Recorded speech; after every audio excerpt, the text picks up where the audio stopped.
পাইনি। অনেকবার আমি অনেক কারণে তোমার কাছে গেছি, কিন্তু তুমি আমাকে পাত্তা দাওনি। তাই এবার আমি মাকড়সার জালের মতন আমি তোমাকে বন্দি করে রাখবো। অমিত কুমার, আমি তোমার, শুধু তোমার। হয় নাকি? আরে অমিত কুমার তো এখন সোনাডাঙ্গার গ্রামে ওই সোনার চাঁদ মেয়ের প্রেমে হাবুডুবু খাচ্ছে। ইম্পসিবল! আমি অমিত কুমারকে না চাইলেও অমিত কুমারকে তো আমার পেতেই হবে। ভালোবাসেন আপনি, আপনি তো পাবেন না। কিন্তু চাঁদু বাবু, আপনি কি পারেন না যেভাবেই হোক ওদের এই প্রেমটা ভেঙে দিতে? আরে ভেঙে তো দিতেই হবে। ওই অমিত বাবু যেভাবে আমাকে অপমান করেছে তার বদলা আমাকে নিতেই হবে। প্লিজ চাঁদু বাবু, যেভাবেই হোক অমিত কুমারকে কি আমার কাছে ফিরিয়ে দিতে পারেন না? কিন্তু আপনি কি জানেন এই দেবকে নতুনকে অঙ্গকে দুর্গা দিয়ে ভেঙে দিন! আমি বলছিলাম কি, তার জন্য যা করতে হয় না হয় আমি করবো। এই বললে হয় নাকি? আমার কাছে খবর আছে। এই অমিত বাবু না দুর্গার বিয়ের কেনাকাটার জন্য বাজারে গেছে। তাহলে আমার এতদিনের প্ল্যান প্রোগ্রাম গুলো কি একেবারে ভেস্তে যাবে? আরে ভেস্তে যাবে কি বলছেন অমিত বাবু? এখন তো এলেন না, আর এখন কি করা যায়? কিছু চিন্তা ভাবনা করতে হবে।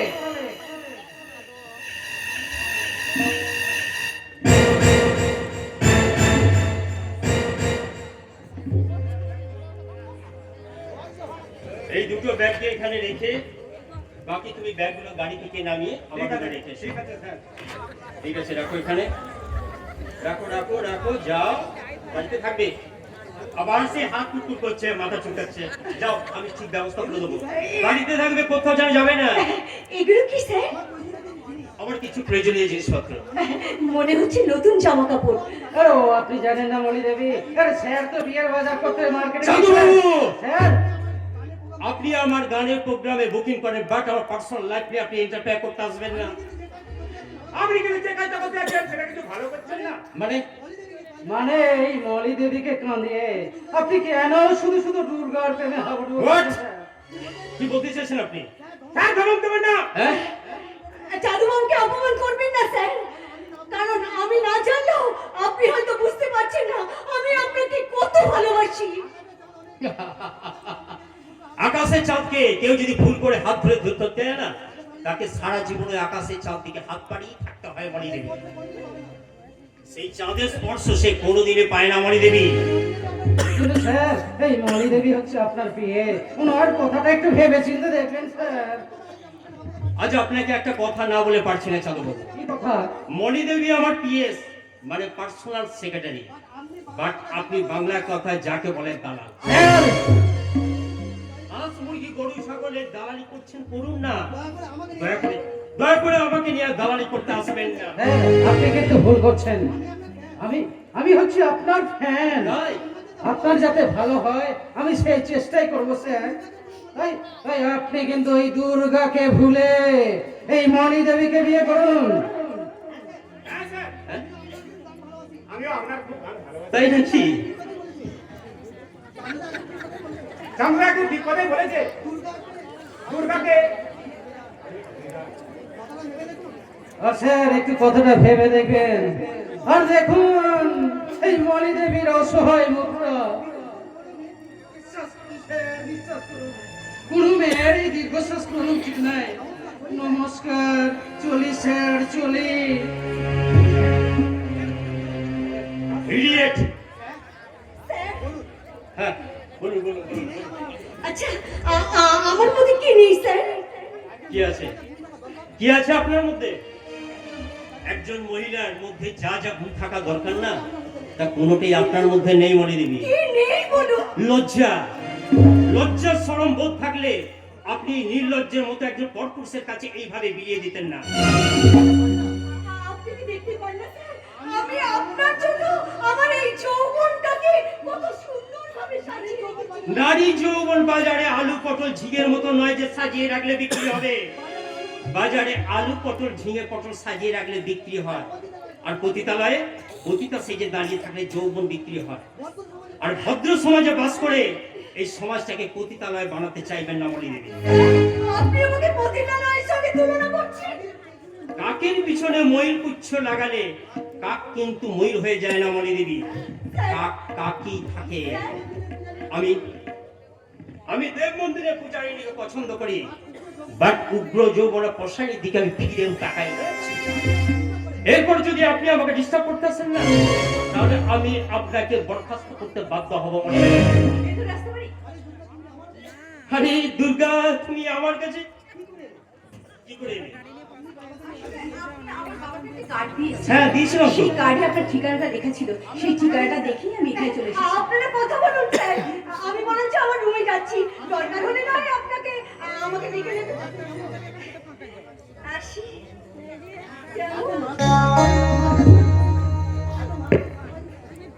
এত মারাত্মক সারপ্রাইজ আমার দিয়া শাড়ি পরে তুমি আমাকে দেখাতে এসেছো।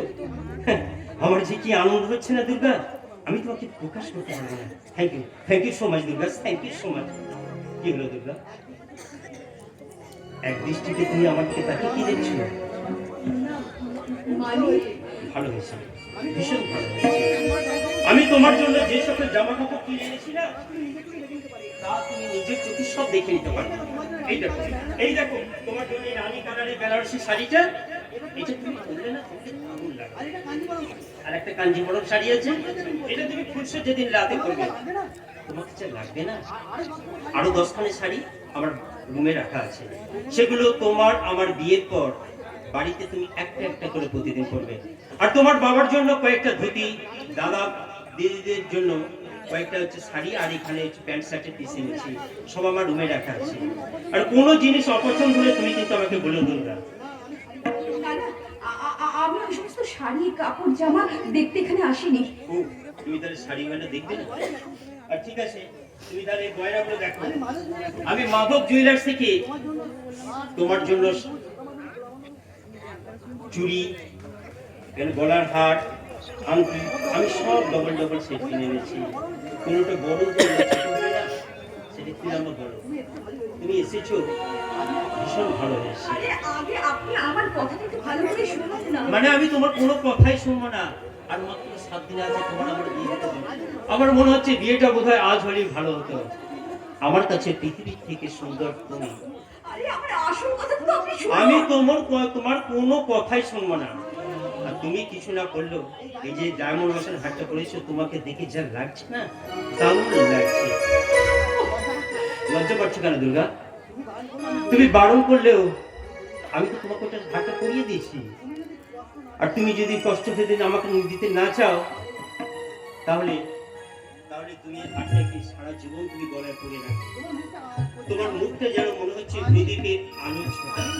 আমি আধারে কখন এসে জ্বালবে প্রদীপ তুমি, পথের খোঁজে পথের মাঝে হারিয়ে গেছি আমি, ও হারিয়ে গেছি আমি।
সবাই জানে সপ্তমী অষ্টমী নবমীতে দুর্গার পুজো হয়, কিন্তু আসল পুজো হয় ষষ্ঠীর দিন বোধন পুজো করে।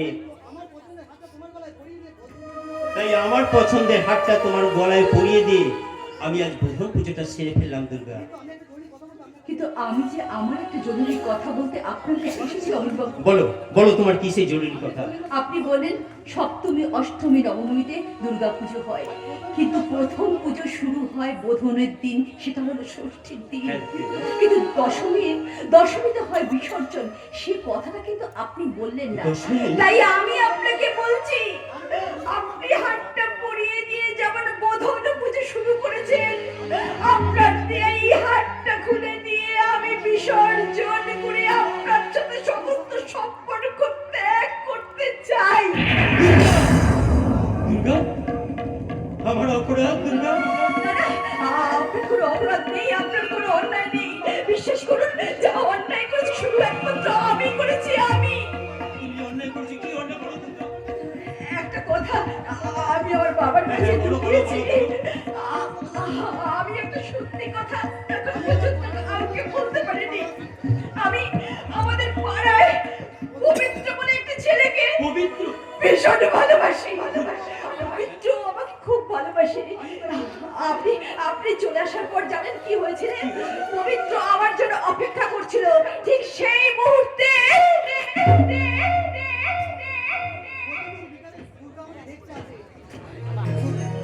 প্রতিদিন বিকেলে দুর্গা আমার সাথে দেখা করতে আসি, আজ এত দেরি করলো কেন? ও মনে পড়েছে ও বলেছিল নাকি আজ শুক্রবারে গায়ক অমিত কুমার নাকি ওর বাড়িতে আসবে। ওই তো দুর্গা আসছে। কিছু মনে করো না, আমার না আসতে অনেক দেরি হয়ে গেল। কিন্তু তুমি আজ নতুন শাড়ি পরেছো, কি ব্যাপার? অমিত বাবু আমার জন্য এই শাড়িটা নিয়ে এসেছিল, তাই তুমি যাতে ভুল না বোঝো, ওই অমিত বাবু পরার আগে তোমার সামনে এই শাড়িটা পরে আমি শাড়িটা পরে তোমার ভীষণ লাগছে দুর্গা। কেন আমার কিন্তু কিচ্ছু ভালো লাগছে না, আমার যে বিশাল বড় একটা সর্বনাশ হয়ে যাচ্ছে গো। কি বলছো দুর্গা? কি হয়েছে? তুমি অমন করছো কেন? আমাকে বলো কি হয়েছে। আমি বলছি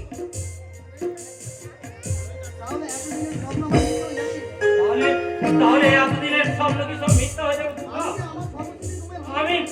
আমি যখন সর্বস্ব দিয়ে তোমার ভালোবেসেছি, কিছু কি উপায় বের করা যায় না দুর্গা? আচ্ছা বলো তুমি আমাকে বলো, আমি কি করব, কি করলে আমি তোমাকে পাবো বলো তো। আচ্ছা, তুমি একটা কাজ করতে পারবে? বলো কি কাজ? কি আমার মনে হয় কাজটা হতে পারে। কি বলো? তাহলে শোনো, তাহলে পারবে না? হ্যাঁ নিশ্চয়ই পারবো, নিশ্চয়ই। তোমাকে পাওয়ার জন্য আমি সব কিছু করতে পারি গো, সব কিছু। হ্যাঁ, আমাকে এই কাজ করতেই হবে। আমি জানি তুমি পারবে। আমাদের এতদিনের ভালোবাসা মিথ্যা হতে পারে না দুর্গা। তোমার আমার এই দুটো হাত কোনোদিন কাউকে ছেড়ে যাবে না। চিরদিনে তুমি যে আমার, যুগে যুগে আমি তোমারই। চিরদিনে তুমি যে আমার, যুগে যুগে আমি তোমারই। আমি আছি সেই যে তোমার, তুমি আছো সেই আমারই। সঙ্গী সঙ্গী আমরা অমর সঙ্গী।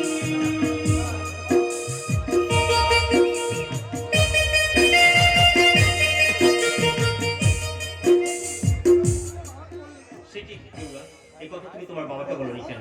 বলতে যে আমি সাহস পাই না। আসলে পবিত্র লেখাপড়া জানা একজন ভদ্র ছেলে, ল পাশ করে ও বেকার হয়ে বাড়িতে বসে আছে। কেন কোনো কোর্টে এসে প্র্যাকটিস করে না? হ্যাঁ, কিছুদিন কোর্টের দৌড়াদৌড়ি করেছিল, কিন্তু তাতে কোনো লাভ হয়নি। এবার আপনি আমায় বলুন তো, পবিত্র টাকা পয়সা রোজগার করতে পারে না বলে আমার দীর্ঘদিনের ভালোবাসাটাকে আমি এমন করে ভুলে যাবো?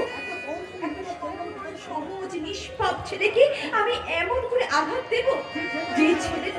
যে ছেলেটা আমাকে সারা জীবন শুধু ভালোবেসে গেছে, আপনার একদিনের ভালোবাসার জন্য আমি তার ভালোবাসা চিরদিনের জন্য ভুলে যাব? আমি জানি আমি জানি আমি যদি আপনাকে বিয়ে করি তাহলে আমি টাকার গতিতে শুনে থাকবো, সোনা দানা অলংকারে আমার সারা শরীর ভরে থাকবে, কিন্তু আমার জীবনের অলংকার একমাত্র আমার ভালোবাসা, আমার পবিত্র। আমি জানি আমি যদি আপনাকে বিয়ে করি আপনি হয়তো আমাকে রাজ অট্টালিকায় নিয়ে গিয়ে রাখবেন, কিন্তু পবিত্র আমাকে একটা ভাঙা কুঁড়ে ঘরে রেখে দেবে। আপনি হয়তো আমাকে দামি দামি অনেক দামি গাড়িতে চড়াবেন, কিন্তু পবিত্র আমাকে একটা ভাঙা সাইকেলে পর্যন্ত চড়াতে পারবে না। কিন্তু তাই বলে পবিত্র ভালোবাসাকে ভুলে গিয়ে আপনার দেয়া সিঁদুর পরে আপনার স্ত্রী হয়ে যদি আমি পবিত্রর সামনে গিয়ে দাঁড়াই, তাহলে তাহলে আপনার মতন একটা মানুষকে পবিত্রর সামনে কি ছোট করা হবে না? আর বলুন তো, আপনার স্ত্রী হয়ে যদি দাঁড়াই, আমি কি কখনো কোনো দিনের জন্য আপনার স্ত্রী বলে তার সামনে পরিচয় দিয়ে নিজে মাথা উঁচু করে দাঁড়াতে পারবো? তাই আপনার কাছে আমি হাত জোড় করে অনুরোধ করে বলছি, অমিত বাবু, আপনি দয়া করে আমাকে সারা জীবনের জন্য ভুলে যান, সারা জীবনের জন্য ভুলে যান। সেদিন তোমাকে দেখে আমি মুগ্ধ হয়েছিলাম দুর্গা, তোমাকে আমি ভালোবেসেছিলাম, কিন্তু কিন্তু আজ তোমাকে দেখে তোমার প্রতি আমার ভালোবাসাটা আরো বেড়ে গেল। আমি চেয়েছিলাম তুমি সুখী হও, আগামী দিন চাই আমি সুখী হও, আর এখনো চাই তুমি সুখী হও, আর সারা জীবন আমি চাইবো তুমি সুখী থেকো দুর্গা। আর তাই যদি তোমার কোনোদিন আমাকে দরকার হয়, তুমি পরিশ্রম করে সেদিন আমাকে বলো, আমি তোমার পাশে এসে দাঁড়াবো। তাহলে ওর ওই শাড়ি গয়নাগুলো আপনি আমাকে তোমার বিয়ে করতে আপত্তি থাকলে আমারও শাড়ি গয়নাগুলোকে তুমি আমার উপহার হিসেবে নাও। না না, ওগুলো শুধু উপহার নয় অমিতাভ, ওগুলো আমার কাছে আমার জীবনের আশীর্বাদ। তাই আশীর্বাদ আমি কখনো ফিরিয়ে দিতে চাই না। আগামীকাল আপনি আমাদের বাড়িতে গিয়ে এগুলো আমাকে দিয়ে আসবেন। আসলে আমি বাড়িতে না বলে এসেছি তো, যদি যদি না আসতাম তাহলে আপনাদের এই আশীর্বাদগুলো আমি আমার মাথায় করে বাড়িতে বয়ে নিয়ে যেতাম। তুমি যা বলবে দুর্গা আমি তাই করবো, কারণ একদিনের জন্য হলো আমি তোমাকে ভালোবেসেছিলাম দুর্গা। আমার উপরওয়ালার কথা আমরা দুজনেই মানি, আর সেদিন তোমার বাড়িতে আমি বলে এসেছিলাম উপরওয়ালা চেয়েছিল, তাই তোমার আর আমার বিয়েটা হচ্ছিল। মনে হচ্ছে আজ সব মিথ্যা, না হলে এক নিমিষে আমার ভালোবাসার দড়িটা কিভাবে নিবে। অন্তর থেকে চেয়েছিলাম দুর্গা, আর সেই চাওয়া যে নিরাশার অন্ধকারে এইভাবে তাই বলে আমি তোমাকে দোষ দিচ্ছি না দুর্গা, সব সব দোষটাই আমার ভাগ্যে। আপনি আমার কথা শুনুন, আপনি আমার কথা শুনুন। এক মুহূর্ত হলেও আমার ভালোবাসা ছিল নির্মল পবিত্র। জীবনে কোনো মেয়েকে ভালোবাসা তো দূরের কথা, কোনো মেয়ের চোখের দিকে আমি তাকাইনি। আজ যাকে আমি জীবন সঙ্গিনী করে পেতে চাইলাম, সেই উপরওয়ালা আমার চাকে এক ধাক্কায় নিচেতে নামিয়ে দিল। আপনি দয়া করে এমন করে কষ্ট পাবেন না অমিতাভ। কষ্টের মধ্যেও আমি আনন্দ পাচ্ছি দুর্গা, কারণ তুমি হচ্ছে আমার প্রথম ভালোবাসা। আর তোমাকে ভালো রাখতে আমি তোমার পবিত্রকে অনেক অনেক বড় করে দেবো। আর সেদিন তোমাদের আমি কথা দিলাম, তোমাদের প্রচুর টাকা হবে, গাড়ি হবে, বাড়ি হবে, আর সেই বাড়ির বারান্দার উপর তুমি দাঁড়িয়ে থাকবে, আর হঠাৎ দেখবে একদিনের ভালোবাসার এই মৃত দেহটা তোমার বাড়ির সামনে দিয়ে তুমি ফুল ছুঁড়ো না উপর থেকে, শুধু একটু ফেলো দীর্ঘ নিঃশ্বাস, যদি নতুন